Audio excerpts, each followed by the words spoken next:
तो बच्चों देखते हैं प्रश्न नंबर 2 का दूसरा खंड। प्रश्न कह रहा है एक कुटीर उद्योग एक दिन में कुछ खिलौने निर्मित करता है। प्रत्येक खिलौने का मूल्य 55 रुपये में से उस दिन 55 रुपये में से एक दिन में निर्मित खिलौनों की संख्या को घटाने पर प्राप्त होता है। उस दिन कुल निर्माण 750 रुपये थी। उस दिन निर्माण के लिए खिलौनों की संख्या ज्ञात कीजिए। तो बच्चों इस प्रकार के प्रश्नों के बारे में हम पहले भी बता चुके हैं कि ये वार्ती प्रश्न होते हैं। इनके कथन के अनुसार हम पहले द्विघात समीकरण प्राप्त करेंगे और जब द्विघात समीकरण प्राप्त हो जाएगा तो उसे अभाज्य गुणनखंड विधि द्वारा हल करेंगे। कि माना उस विशेष दिन निर्मित खिलौनों की संख्या x है। क्या मान के चलेंगे? माना उस दिन निर्मित खिलौनों की संख्या बराबर x होगी। प्रश्न के अनुसार प्रश्न में आपने में कह रहा है एक खिलौने के जब मूल्य की बात आती है तो वो कह रहा है कि 55 रुपये में से जितने खिलौने उस दिन बन रहे हैं उन्हें घटाने पर उनका मूल्य प्राप्त होता है। तो एक खिलौने का मूल्य बराबर 55 माइनस x। प्रश्न के अनुसार प्रश्न में कह रहा है कि उस दिन कुल निर्माण लागत 750 रुपये है। तो प्रश्नानुसार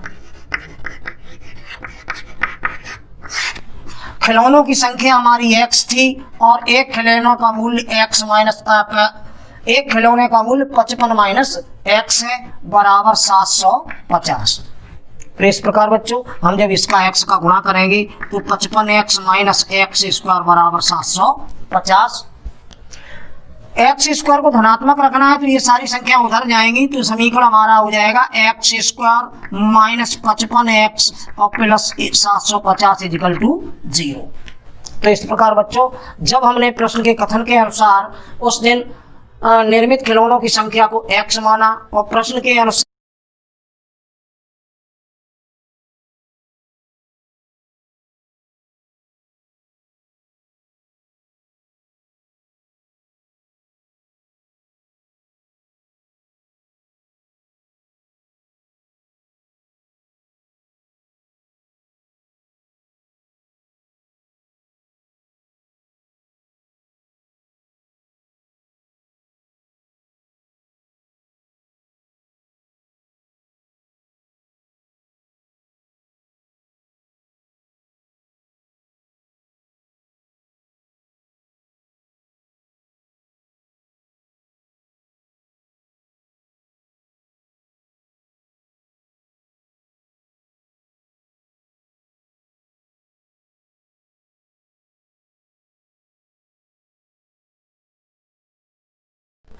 तो बच्चों इसके लिए इससे पहले भी हम बता चुके हैं कि 324 के जैसे गुणनखंड किए थे आप 750 के गुणनखंड कर सकते हैं। हमने देखो 750 अगर हम 30 गुणा 25 कर दें तो 25 तिया 75 एक जीरो हो जाएगा 750 हो जाएंगे और अगर 30 और 25 को जोड़ देंगे तो हमारे 55 आ जाएगा। अतः ये 30 गुणा 25 इसके गुणनखंड हो गए। तो ये एक्स स्क्वायर माइनस जोड़ने पर जैसा कि आपको बताया गया जोड़ने पर तो 30 धन 25 इंटू एक्स प्लस 750 बराबर 0। तो एक्स स्क्वायर माइनस 30x और minus 25x plus 750 equal to 0।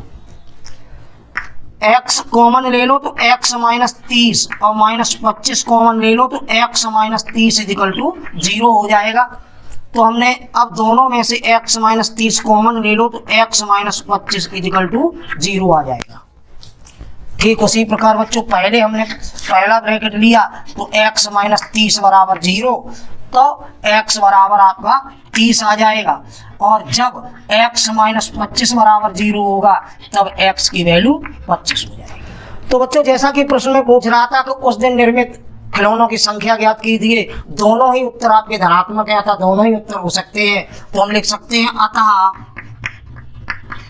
उस विशेष दिन निर्मित खिलौनों की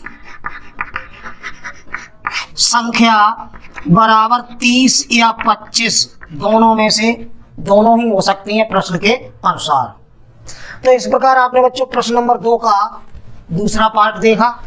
तो अब हम बच्चों प्रश्नावली 4.2 में प्रश्न नंबर 3 की तरफ बढ़ते हैं। 3 को पढ़ते हैं क्या होता है। तो बच्चों गणित में हो या किसी भी सब्जेक्ट में प्रश्न को समझना बहुत जरूरी है।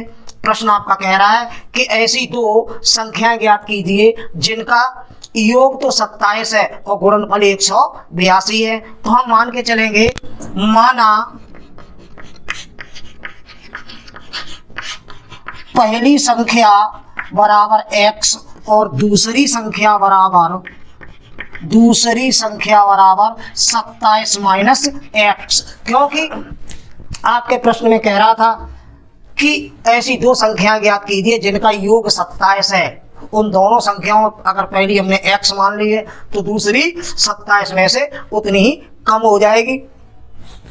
अब ठीक प्रश्न के अनुसार वो ये कह रहा है कि इन संख्याओं का जो गुणनफल है 182 है, यानी कि x into 27 minus x equal to 182। तो बच्चों ठीक उसी प्रकार हम गुणा करेंगे, इस ब्रैकेट को खोल देंगे तो 27x माइनस एक्स स्क्वायर बराबर 182।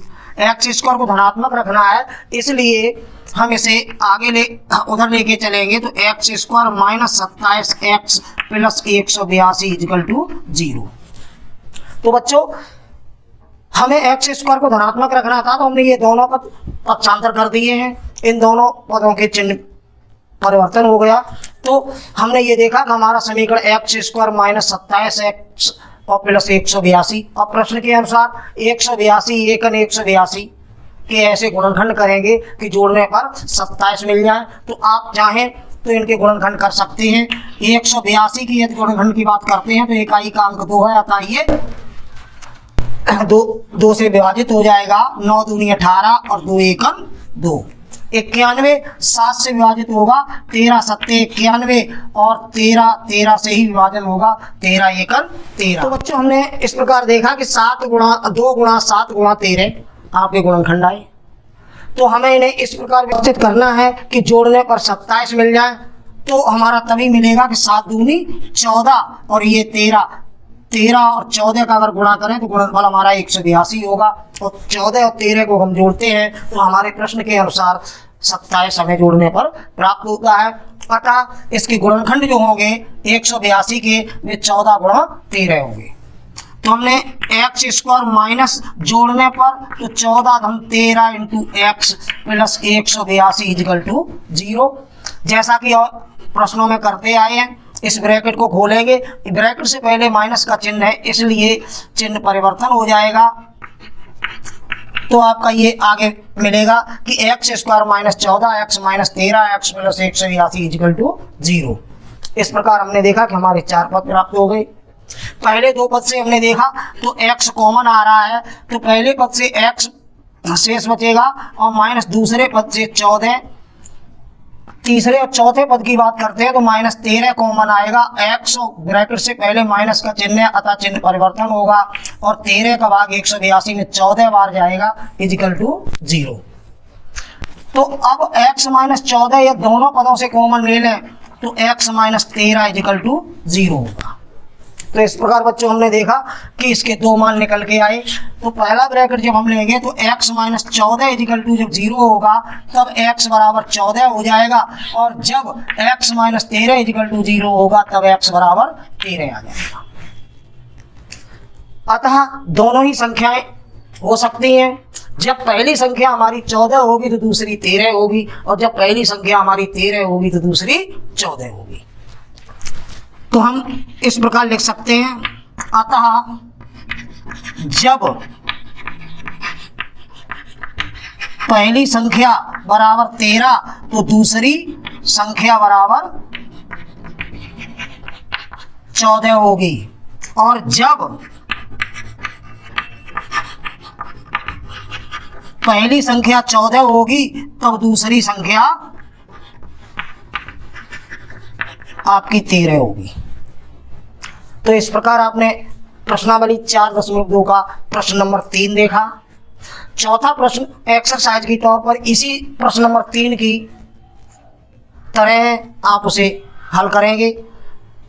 पांचवा छठवां भी प्रश्न एक्सरसाइज के तौर पर आप उसे हल करेंगे। दिए गए कथन के अनुसार पहले द्विघात समीकरण बनाएंगे और जब द्विघात समीकरण बन जाए तो बच्चों ध्यान ये रखना है कि सर्वप्रथम हमें अचर पद और एक्स स्क्वायर के गुणांक का गुणा करना है और गुणा करने के बाद अगर अचर पद से पहले प्लस का चिन्ह है तो जोड़ने पर बीच वाली संख्या मिल जानी चाहिए और यदि माइनस का चिन्ह है तो घटाने पर बीच वाली संख्या मिल जानी चाहिए। इस प्रकार उसके गुणनखंड हो जाते हैं। और प्रश्न नंबर 4, 5, 6 एक्सरसाइज के तौर पर आप हल करेंगे। यदि कोई समस्या आती है आप हमें कमेंट करेंगे, उसका सॉल्यूशन अवश्य आपको भेजेंगे।